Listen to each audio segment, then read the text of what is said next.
Sabi mo, ilibre mo sa mga inasal eh. Pangit kayo na doon ang inasal. Ay, dasig na din. Ha? Okay na. Tagal lang. Bukas ha, wala rin ako.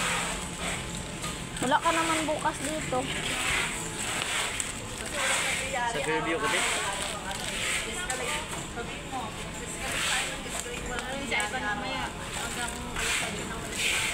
Sa iba nandun na. Oo, nangayayat na. Ha? Nangayayat na siya doon. Ano nakikita eh. Ate, remind mo sa akin yung uniform ID niya ha. Oy, ano mo kasi? Basag to. Kasi hindi siya dyan papasukin ng guard. Basag to din. Pag may bibisita sa'yo dito, mag-pa-appoint ka pa dyan. Yeah? Pag sample, may maghahatid, may magano. Diba, Sep? Diba?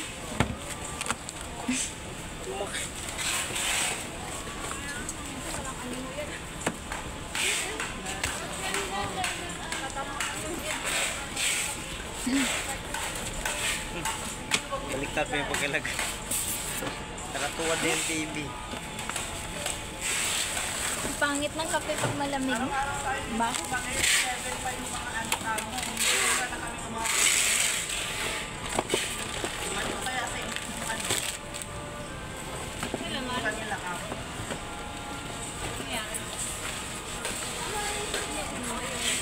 Baliktad din.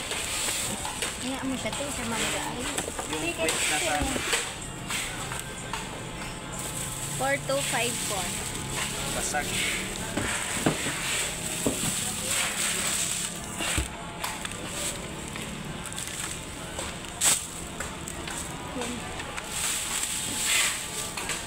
Ang init.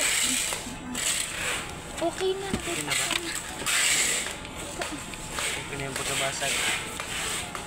Buksan mo lang din. Banda rin daw?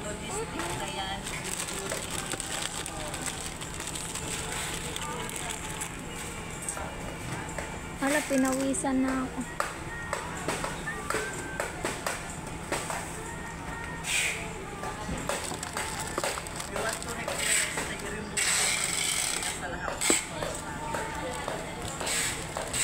Ala, baka hindi ba yan sasabog? Hindi ba yan magasabog? Basag na basag. Ay! Basag na basag eh. Huwag mo lang hawakan dito, Bing, kasi nag-grounded ko niyan. Kami nag-grounded ako niyan. Ako din, tumals. Kasi yung basa ko na area. Basa ako nun eh. Kiliti lang yan. Guys, nga ako na kuryente. Ayun, Diyos ko, ginawa nakakatakot. Kaya yung grounded na ano. Okay na.